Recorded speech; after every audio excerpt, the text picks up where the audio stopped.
শ্ৰদ্ধেয় সাংবাদিক বন্ধুসকল,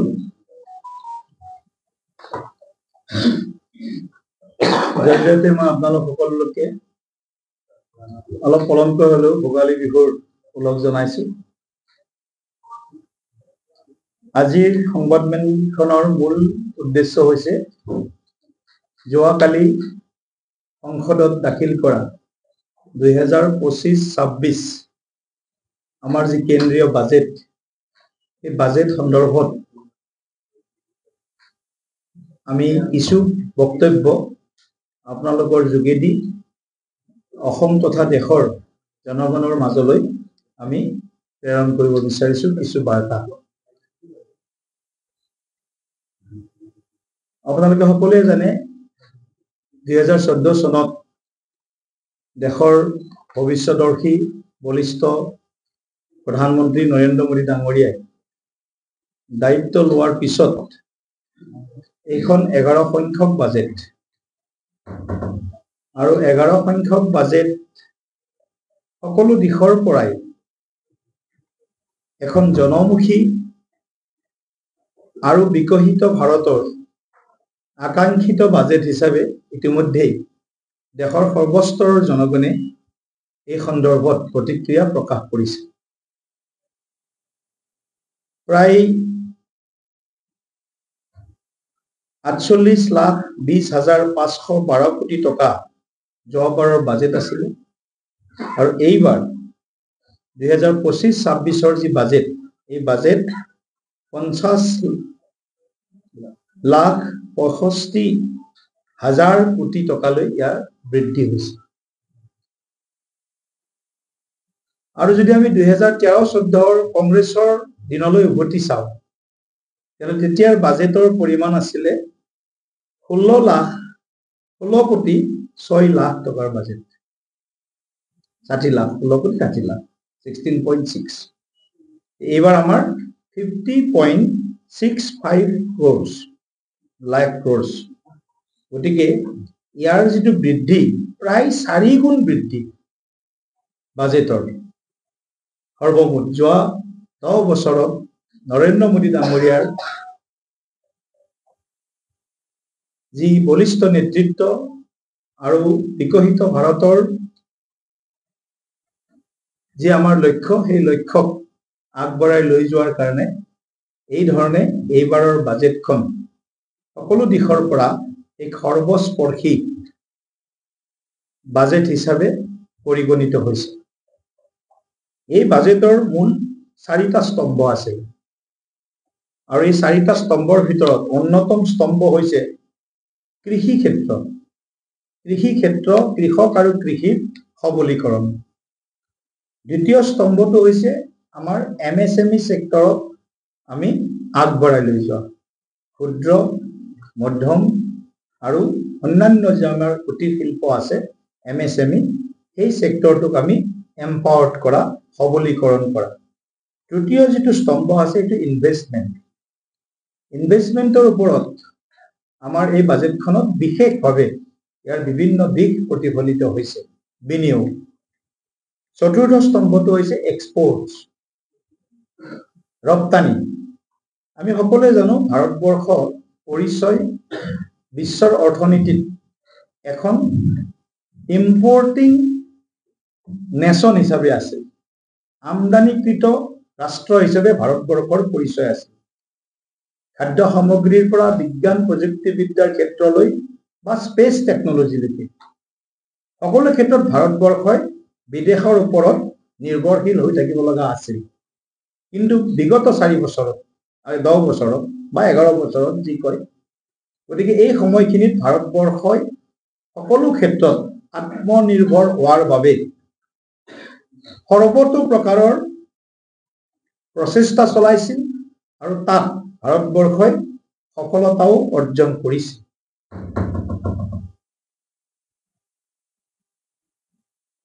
যোৱাবাৰৰ বাজেট বা তাৰ পূৰ্বৰ বাজেটবিলাকৰ যি কেপিটেল এক্সপেণ্ডিচাৰ বুলি যাক কোৱা হয়, যিটো কেপিটেল এক্সপেণ্ডিচাৰ, সেই কেপিটেল এক্সপেণ্ডিচাৰটোতো যথেষ্টখিনি আজি আমাৰ বৃদ্ধি পৰিলক্ষিত হৈছে। মূলধনী ব্যয়টো যিমানে বাঢ়িব সিমানে আপোনালোকে গম পাব যে উন্নয়নৰ যেটো গতি আন্তঃগাঁথনি নিৰ্মাণৰ যেটো দিশ সেই দিশটো শক্তিশালী হৈছে অৰ্থাৎ যিমান টকা বাজেটত ধাৰ্য কৰা হৈছিল সেই বাজেট এস্টিমেট বা পৰৱৰ্তী বিই বুলি কোৱা হয় বা পৰৱৰ্তী সময়ত ৰিভাইজ এস্টিমেট হয় আৰই হয় ৰিভাইজ এস্টিমেট হয় বা বাজেট এক্সপেন্ডিচাৰ বি এই বিই আৰইৰ ক্ষেত্ৰতো আমি এটা ডাঙৰ চালাম বুলি যাক কোৱা হয় ডাঙৰ জাম্প এটা মাৰিবলৈ সক্ষম হৈছো আৰু যাৰ পৰিণতিত আজি ভাৰতবৰ্ষই আজি বিশ্ব অৰ্থনীতিত 11th পজিশন আছিলে 2013-14 আৰু তাৰ পৰা 5th পজিশনলৈকে আজি আমি আহিবলৈ সক্ষম হৈছো 2025ৰ শেষত আমি 4th পজিশনলৈকে আহিব পাৰিম এই বছৰৰ ভিতৰতে that is the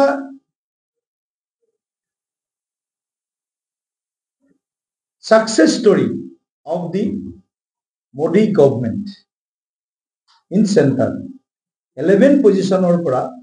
5th পজিশনলৈকে অহাটো এটো সৰু কথা সহজ কথা নহয় তাৰ কাৰণে লাগিব সুদৃঢ় নীতি আৰু এক বাস্তৱিক সিদ্ধান্ত লোৱাৰ ক্ষমতা নেতৃত্ব আৰু সেইখিনি কাম মোদী ডাঙৰীয়াই সুন্দৰভাৱে কৰি দেখুৱাইছে আৰু সেই কাৰণে আৰু আমি আশা কৰিছো 4th পজিশনত এতিয়া ব্ৰিটেইন আছে যিয়ে আমাক 150 বছৰ শাসন কৰিছিল ভাৰতবৰ্ষ আৰু এই 25 বছৰত আমি ব্ৰিটেইনক পিছ পেলাই আমি 4th পজিশন নিশ্চিতভাৱে পোৱাৰ দিশত আমি আগবাঢ়িছো গতিকে আমাৰ লক্ষ্য গতিকে এনে ধৰণে আমি আমাৰ এই বাজেটখনৰ পৰা বিশেষভাৱে ইয়াৰ যেটো সদায় বাজেট বুলি কোৱাৰ লগে লগে যে ট্যাক্স স্ট্ৰাকচাৰটো কি হ'ব ভাৰতবৰ্ষৰ direct tax and indirect tax প্ৰত্যক্ষ কৰ অপ্ৰত্যক্ষ কৰৰ বিষয়টো কেনেদৰে ভাৰত চৰকাৰে ইয়াত বাজেটত উল্লেখ কৰিব এইবাৰ both ইনডাইৰেক্ট ট্যাক্সৰ পৰাও মানুহক যথেষ্টখিনি সকাহ দিয়া হৈছে আৰু ইনকাম ট্যাক্স ডাইৰেক্ট ট্যাক্সৰ পৰা মানুহক সকাহ দিয়া হৈছে আমি 12 লাখ টকালৈকে এইবাৰ ইনকাম ট্যাক্স ৰিবেট আয়কৰ ৰেহাই দিয়াৰ যি ব্যৱস্থা কৰিছে এই ব্যৱস্থাটোৱে সকলোকে চুই যাব একেবাৰে সাধাৰণ শ্ৰেণীৰ পৰা নিম্ন মধ্যবিত্ত আৰু এটা উচ্চ মধ্যবিত্ত শ্ৰেণীকো চুই যাব গতিকে 12 লাখ টকা আজি আমাৰ দৰমহা 1 লাখ সাংসদৰ দৰমহা 1 লাখ 1 লাখ টকা আমি দৰমহা পাওঁ আমিও এইবাৰ ট্যাক্স দিব নালাগে প্ৰথমবাৰ আমি সাংসদে যোৱা দুবাৰ আমি ট্যাক্স দি আছিলো আমাৰ কাৰণে এটা ভাল হৈছে আমিও এইবাৰ ট্যাক্স দিব নালাগে কাৰণ 12 লাখ টকা আমাৰ ট্যাক্স টিডিএস টিসিএসৰ ক্ষেত্ৰতো ব্যৱস্থা লৈছে মই এইবিলাকৰ ডিটেইলছ বা আমাৰ অৰ্থনৈতিক বিশ্লেষকসকল আছে তেওঁলোকে গোটেই কথাখিনি আপোনালোকক তথ্য সহকাৰে অৱগত কৰাব গতিকে এই ধৰণে ভাৰতবৰ্ষৰ অৰ্থনীতিৰ এটা নৱযুগ আৰম্ভ হৈছে আৰু ভাৰতবৰ্ষৰ অৰ্থনীতিৰ নৱযুগ কেনেকৈ আৰম্ভ হৈছে এটা ইনক্লুসিভনেছৰ পৰা আৰম্ভ হৈছে সামগ্ৰিকতা সন্মুখত ৰাখি আৰু সেইকাৰণে এই বাজেটখনকো কোৱা হৈছে ইনক্লুসিভ বাজেট সকলোকে সমাহিত কৰিছে কৃষি ক্ষেত্ৰৰ পৰা বিজ্ঞান প্ৰযুক্তি ক্ষেত্ৰলৈকে টুৰিজম সেক্টৰৰ পৰা আৰম্ভ কৰি আজি আমাৰ অটল টুইংকাৰ্স লেভলৈকে ছাত্ৰ ছাত্ৰীৰ যি ক্ৰিয়েটিভিটি আছে যি তেওঁলোকৰ ইনোভেটিভনেছ আছে আজিৰ যুগত যি প্ৰয়োজন সমগ্ৰ বিশ্বত নলেজ বেসড যেটো এটা আজি যাত্ৰা আৰম্ভ হৈছে এই জ্ঞান আধাৰিত এই গোটেই যুৱ শক্তিটোকো আগবঢ়াই লৈ যোৱাৰ কাৰণে যুৱ মহিলা কৃষক আৰু অন্যান্য পিছপৰা শ্ৰেণী এসসি এসটি ওবিসি সকলোকে ইয়াত সমাহিত কৰিছে গতিকে সেইকাৰণে এই বাজেটখন প্ৰ পিপল বাজেট ৰাইজৰ কাৰণে এই বাজেটখন হৈছে এইখন বাজেটক বিশ্লেষকসকলে আখ্যা দিছে it's an inclusive budget it's a pro poor budget it's a budget of empowerment for youth women, farmers and marginalized sectors, unprivileged sectors of the society. রাষ্ট্র হিসাবে অর্থনীতি হিসাবে আমি আমার নাম বিশ্বৰ জগত সভাত আমি ইয়াক প্ৰতিষ্ঠা কৰিব বিচাৰিছো। সেইকাৰণে 144 কোটিৰ জনসংখ্যাৰ এই দেশখন 144 মিলিয়নছ এই 144 কোটিৰ দেশখনত আজি আমাৰ জিডিপিৰ পৰা আৰম্ভ কৰি পাৰ কেপিটা ইনকামলৈকে আমাৰ আজি যথেষ্ট পৰিমাণে ইয়াৰ যিটো আপ টু ডেট গ্ৰাফ উচ্চতম দিশৰ যিটো আমাৰ যিখন মানচিত্ৰ সকলো ক্ষেত্ৰত এই গ্ৰাফখন আজি আমি দেখিবলৈ সক্ষম হৈছো।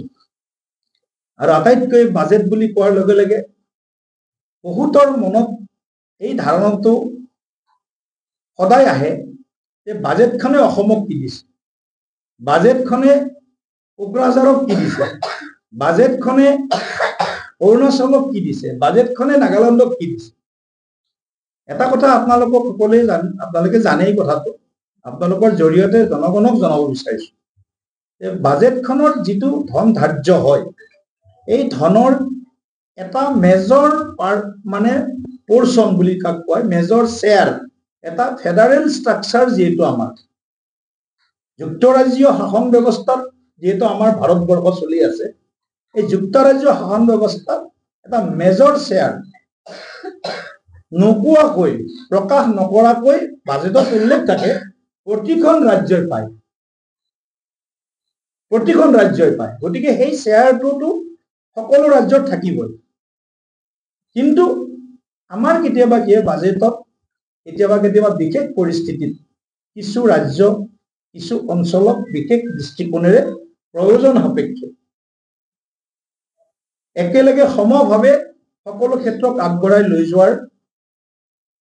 যিটো আমাৰ সংকল্প বা বিশেষ পৰিস্থিতি, কৰবাত বানপানীত ক্ষতি হ'ল, কৰবাত ড্ৰট হ'ল, কৰবাত অন্য ভূমিকম্প হ'ল, কৰবাত অন্য বিভিন্ন বিষয় থাকে, সেই বিষয়বিলাকক অগ্ৰাধিকাৰ দি কেতিয়াবা বাজেটত সেই বিষয়বিলাকক অগ্ৰাধিকাৰ দিয়াও পৰিলক্ষিত হৈছে। গতিকে আমাৰ যি বাজেট এই বাজেটখনক আকৌ এবাৰ মই কৈছো, এই বাজেটখন দেশৰ 4টা স্তম্ভৰ ওপৰত প্ৰতিষ্ঠিত হৈছে। প্ৰথমতে মই কৈছো কৃষি আৰু কৃষি ক্ষেত্ৰ কৃষক সবলীকৰণ, লঘু মধ্যম আৰু ক্ষুদ্ৰ উদ্যোগক আমি এম্পাৱাৰ্ড কৰা, শক্তিশালী কৰা দ্বিতীয় স্তম্ভ। তৃতীয় স্তম্ভ আমাৰ বিনিয়োগ ইনভেষ্টমেণ্ট আৰু চতুৰ্থ স্তম্ভ আমাৰ এক্সপোৰ্ট। আমি কেনেদৰে ৰপ্তানিকৃত দেশ হিচাপে in place of importing hub, how we can go with a exporting hub Bharatvarsha. এই নীতিৰে আমাৰ মোদী ডাঙৰীয়াই বিভিন্ন অৰ্থনৈতিক সিদ্ধান্ত সংকল্প লৈছে আৰু আপোনালোকে সকলোৱে এই কথাটো উপলব্ধি কৰিব পাৰে। আজি ভাৰতবৰ্ষত 25 কোটিতকৈ অধিক মানুহ, more than 25 crores BPL family have been upgraded to APL, above poverty line. এইটো এটা ডাঙৰ এটা আমাৰ মানে সফলতা বুলি আমি ক'ব খোজো। আৰু এইটো ক'ব খোজো নহয়, এইটো শুদ্ধ আৰু সত্য কথা। এইটো বিজেপিৰ ষ্টেটমেণ্ট নহয়, এইটো বিশ্বৰ বিভিন্ন অৰ্থনৈতিক সমীক্ষাত প্ৰকাশ পোৱা এই তথ্য যে 25 কোটিতকৈ অধিক মানুহ দৰিদ্ৰ সীমাৰেখাৰ ওপৰত গৈ অৱস্থান কৰিছে এবভ পভাৰ্টি লাইনলৈকে। গতিকে এই ধৰণৰ কথাবিলাকে আমাক ভাৰতবৰ্ষৰ যি বিকশিত ৰাষ্ট্ৰ নিৰ্মাণৰ ভেটি, এই ভেটিটোক শক্তিশালীভাৱে ইয়াৰ নিৰ্মাণৰ প্ৰক্ৰিয়াটো যে আৰম্ভ হৈছে সেই কথাটোকে আমাক বাৰে বাৰে সোঁৱৰাই দিয়ে বা সূচাই দিয়ে। গতিকে আমি নৰেন্দ্ৰ মোদী ডাঙৰীয়াৰ ভৱিষ্যদৰ্শী বলিষ্ঠ নেতৃত্বত উত্তৰ পূৰ্বাঞ্চল কিদৰে লাভান্বিত হৈছে। more than 6 times 13-14 যিমান টকা ভাৰতবৰ্ষৰ চৰকাৰে